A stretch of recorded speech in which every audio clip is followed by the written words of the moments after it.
ॐ अज्ञानतिमिरन्धस्य ज्ञानञ्जनशलाखया चक्षुरुन्मिलितं येन तस्मै श्रीगुरुवे नमः। नमो ॐ विष्णुपादाय कृष्णपृष्ठाय भूतले श्रीमते भक्तिवेदान्तस्वामिन् इति नामिने।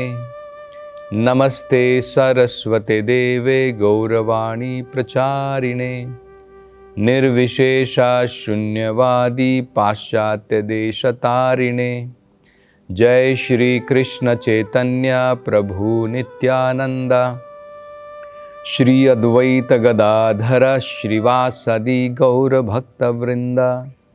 हरे कृष्णा कृष्ण कृष्णा हरे हरे, हरे राम राम राम हरे हरे। हरे कृष्णा। तो पिछली कथा में हमने वर्णन किया था कि भगवान कृष्ण और बलराम जो हैं वृंदावन से मथुरा की तरफ आए और सबसे पहले वे जो है जहाँ पर धनुर्यज्ञ का आयोजन किया गया था वहाँ पर पहुँचे और वहाँ पर पहुँचने के पश्चात उन्होंने जो है उस विशालकाय धनुष को तोड़ दिया और उसके तोड़ने के पश्चात जो ध्वनि वहाँ पर जो है उत्पन्न हुई थी, उस ध्वनि के द्वारा कंस का हृदय जो है कांप उठा। और भागवत में उसका वर्णन किया गया है कि उस रात्रि को जब भगवान वहाँ पर आए थे और जब भगवान ने ये धनुष तोड़ा था, उस पूरी रात्रि को कंस जो है बहुत उत्तेजित हो गया, बहुत भयभीत हो गया। उसका मन जो है पूर्ण रूप से हर एक क्षण भय से ओतप्रोत हो गया। पूरी रात्रि वो सो नहीं पाया। अगले दिन का किसी न किसी प्रकार से वो बस प्रतीक्षा में था कि कब कृष्ण और बलराम मल्ल युद्ध के लिए आएंगे और वहाँ पर पहले कुवल पीड़ के साथ में और कुवल पीड़ के बाद में अगर कुवल पीड़ से वो बच गए तो मल्ल योद्धाओं के द्वारा मारे जाएंगे। उसकी ये योजना थी। तो भागवत में बताया है कंस की हालत किस प्रकार की थी। जिस रात्रि उसे पता लगा कि भगवान ने जो है उस विशालकाय धनुष को तोड़ दिया है, तो उसमें कहा है कि कंस को अनेकों प्रकार के अशुभ लक्षण जो है सारी रात्रि नजर आए। जैसे जब वो शीशे में उसने अपनी प्रतिमा देखने का प्रयास किया तो उसने देखा कि उसका केवल शरीर दिख रहा है और उसका सिर उस प्रतिमा के अंदर में, उस प्रतिबिंब में, रिफ्लेक्शन में नहीं दिख रहा है। ये बड़ा ही अशुभ लक्षण था। फिर उसने आकाश की तरफ जब देखा तो उसे सारे जितने भी नक्षत्र थे, तारे थे, सब जो है एक एक थे, लेकिन उसको जो है डबल डबल जो है नजर आ रहे थे। तो ये भी एक बड़ा ही अशुभ लक्षण था। फिर उसने ये भी देखा कि कुछ गधे एक सवारी बना करके जा रहे हैं और उस गाड़ी के ऊपर अनेकों प्रकार की भूत प्रेत आत्माएं जो हैं वो सवार कर रही हैं। ये भी बड़ा ही अशुभ लक्षण जो है कंस ने रात्रि में देखा। स्वप्न के अंदर में भी जब वो थोड़े समय भी नींद लेने का प्रयास कर रहा था, अनेकों प्रकार के अशुभ लक्षण वो देख रहा था। उसने देखा कि उसकी जो छाया है, जब व्यक्ति जो है जब उसके ऊपर कुछ परछाई गिरती है, कुछ लाइट गिरती है तो उसकी छाया होती है। उस छाया के अंदर में अनेकों प्रकार के छेद हैं। वो भी बड़ा ही अशुभ लक्षण उसने देखा। फिर उसने ये भी देखा कि मानो वो स्वयं जो है नगर के अंदर में घूम रहा है। और वो कैसे घूम रहा है? नग्न घूम रहा है, बिना किसी वस्त्र को धारण किए हुए, मालाएं पहन करके नग्न घूम रहा है और सारे शरीर के ऊपर उसने जो है तेल लगाया हुआ है।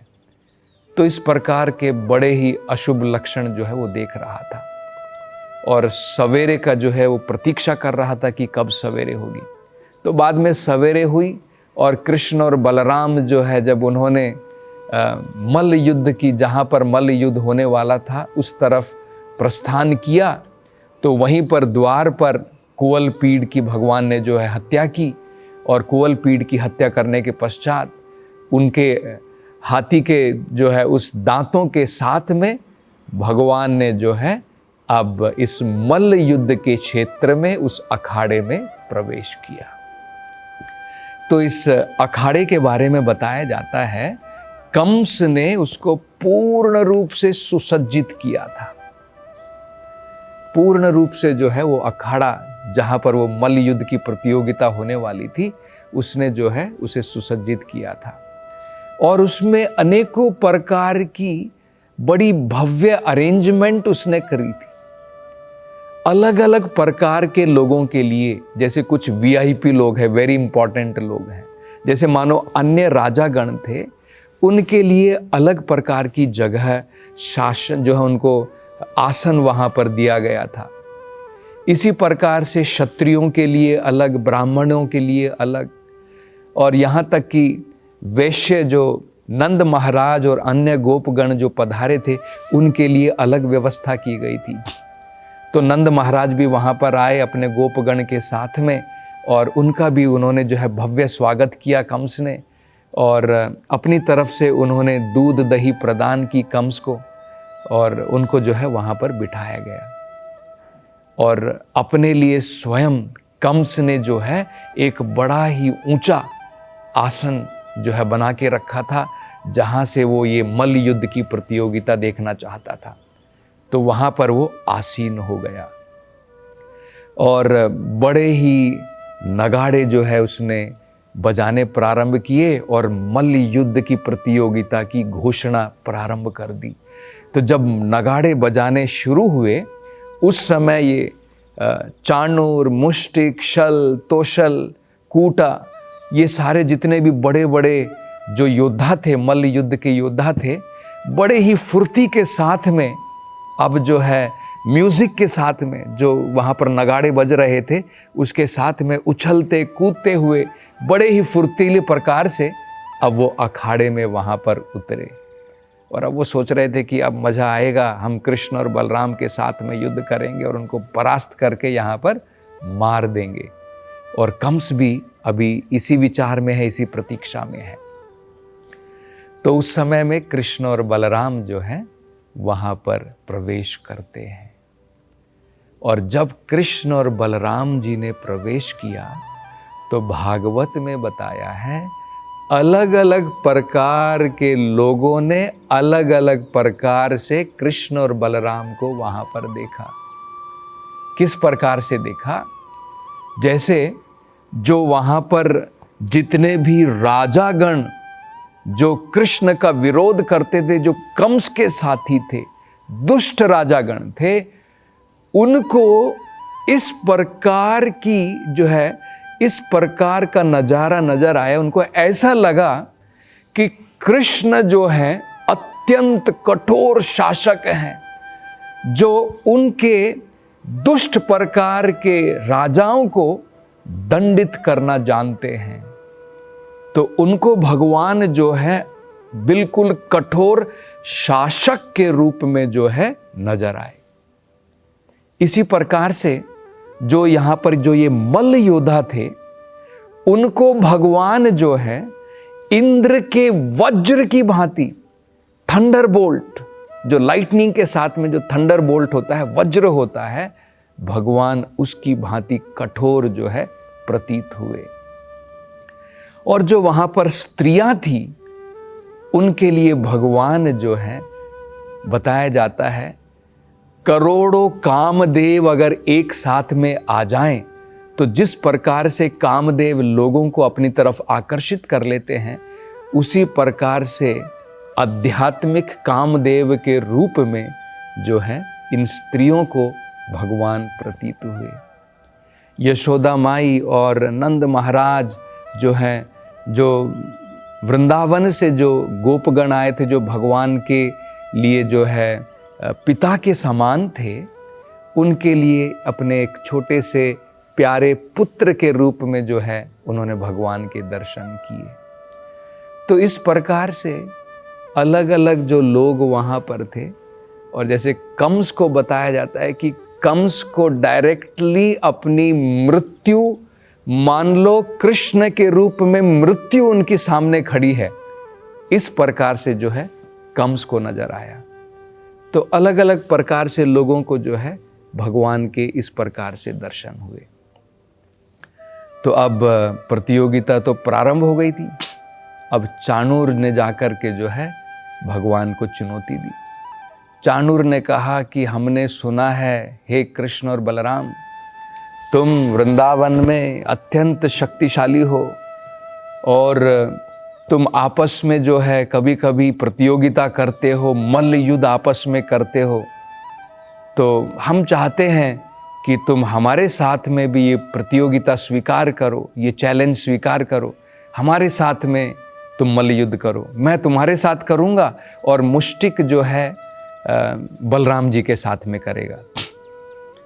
तो कृष्ण बलराम जो है उनको पहले एक अवसर देना चाहते थे कि भाई चाहिए तो अभी भी तुम भाग जाओ, अन्यथा तुम्हारी मृत्यु निश्चित है। इसलिए भगवान ने इनडायरेक्ट तरीके से कहा कि हे चाणूर, तुम्हारा और हमारा क्या मेल है? तुम इतने शक्तिशाली, इतने विशालकाय हो, तुम बड़े अनुभवी हो, अनेकों प्रकार के मल्ल युद्ध तुमने जो है किए हैं। हम लोग तो गांव के अंदर में वृंदावन धाम में एक छोटी मोटी बच्चों का खेल हम लोग वहाँ पर करते हैं। तो भला हमारे खेल में और तुम्हारी इस प्रतियोगिता में मेल कहाँ है? युद्ध अगर होना चाहिए तो बराबर के साथ में होना चाहिए। तुम हमारे बराबर थोड़ी हो, हम तो छोटे छोटे बच्चे हैं और तुम इतने बड़े योद्धा हो।